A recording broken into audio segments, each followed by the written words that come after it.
Assalomu alaykum hurmatli kanalimiz a'zolari. Mana previewda ko'rganingizdek, bugungi mavzuyimiz relative pronouns. Relative pronouns to sentence or ideas, ya'ni bog'lab relative clause hosil qiladigan olmosh. Who odamlar haqida gapirganda, ya'ni odamlarga nisbatan ishlatamiz who'ni. The boy who is standing there is my brother. Ana u yerda turgan bola, qaysiki bola, u mening akam. Which narsa yoki hayvonlarga nisbatan ishlatamiz gapirayotganda. The dog which is brown is very friendly. Qaysiki ana u yerda turgan it meniki. Who kimki, which qaysiki, that ham qaysiki degani. That odamlarga ham narsalarga ham ishlatsak bo'ladi. Ya'ni ishlatamiz. The phone that I bought yesterday is new. Qaysiki men kecha sotib olgan telefon yangi. Whose kimning degani egarlikni bildiradi, kimningdir nimasi ekanini bildiradi. The man whose car was stolen called the police.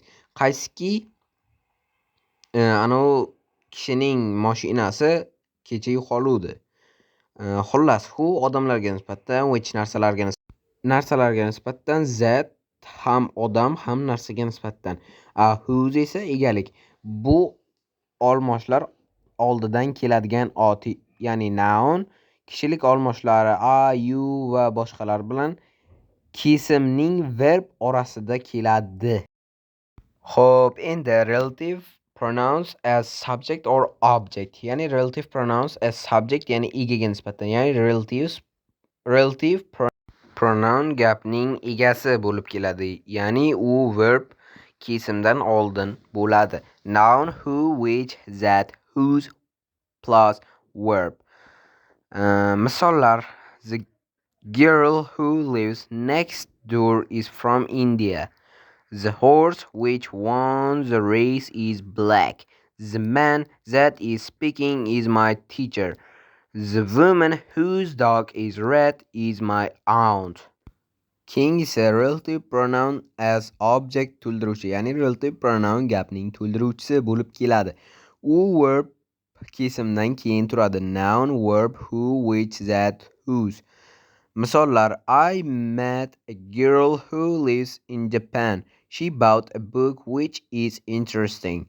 We saw a movie that won an award. This is the man whose car was stolen.